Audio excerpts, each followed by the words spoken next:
Alright, and this to kill Tao and to get another... What the fuck? It didn't drop again? And this is to watch GOC.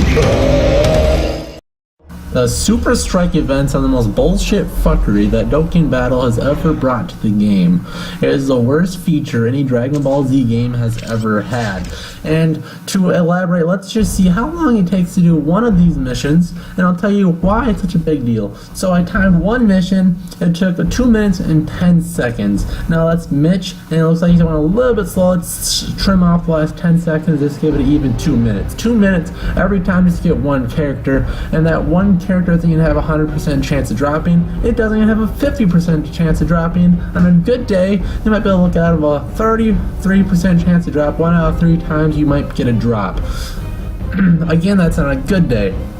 And so why do you need this card? You need this card to get one card. That's the legendary rare card, the legendary rare Super Saiyan Goku. Now, I'm sure eventually they'll add more cards. We'll need more cards like this just to get it, but let's see why it's so important. There's something cool about these cards, the Super Strike cards, that they can get a super attack up to 15, and now that gives them a super attack that's about strong, that does about supreme damage, which is alright, but it's like a level 1 character with supreme damage, so whatever. And to get that, you have to get 15 of these cards and do their Dokkan Awaken 2 of these cards and add them together. So you should do their Super Strike event mission, which is usually somewhat hard, and do it 14 times to get that. Now why that is hard is because it's not really how good you are at the game, it's do you have the right cards. If you have the right cards, it's extremely easy. The way I've been just nuking with my Gotenks, the Tao, I used to an intelligent stun team, and a Master Jackie Chun, and I use Perfect Cell to nuke Vegeta. So if you have the right cards, it's easy. So getting these cards this late in the game, when you already have these cards, they're pretty much useless. Like I said, they're 100% just for the legendary rare Goku. So let's look at the drop rate. As we see the 15 cards it takes to get them, it's not at a 1 out of 3 chance. No, I had it where it took me 14 tries to get one drop. That is ridiculous. So let's look at the time it would take them to get them maxed out. At just 2 minutes a pull.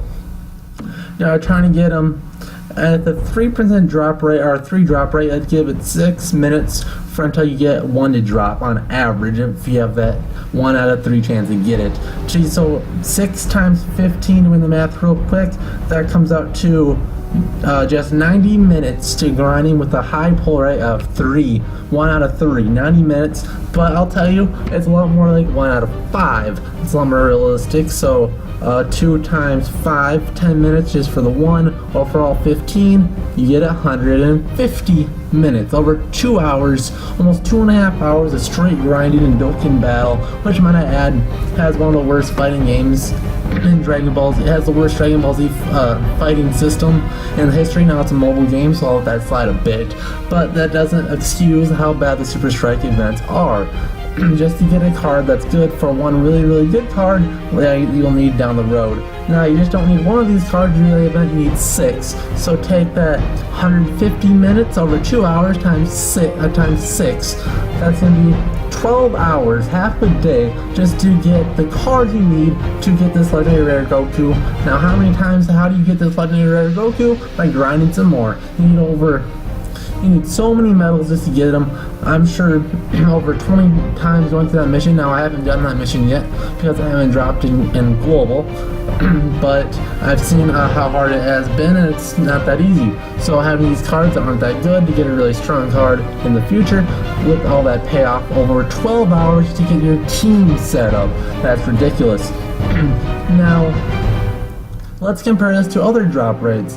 The other card the event that's always out is to get the R Goku, and that one has a 100% drop rate to get it one time, but then that's not top there. You have a chance to have 3 drops in 1 summon. Now it's only a rare card, so you have to Dokkan Awaken him, and you can get him up to an SR, but not there. You can still keep going him to an SSR and a UR. and he's actually stronger than these Super Strike cards. He starts out with extreme damage, and with the extremely high drop rate, it's very easy to get him to a level 10, which with extreme damage, which I believe is a little bit stronger. I believe it's like a 2 or so supreme damage card, which is a little bit stronger super attack, and he has a 180% damage increase. He has a chance to do that with his passive.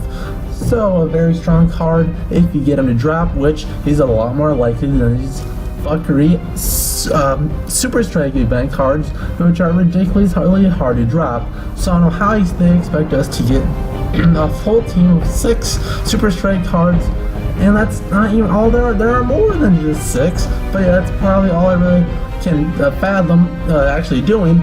Just doing one makes me want to blow my brains out, so I hate want to do about 10 more of these fuckers just to get done with my life and get another more legendary rares in the future. But anyways, if you guys like this raw version of JadoZ, please make sure to like this video and comment down below how you feel about the Super Strike cards, and we'll see you guys in the next JadoZ video.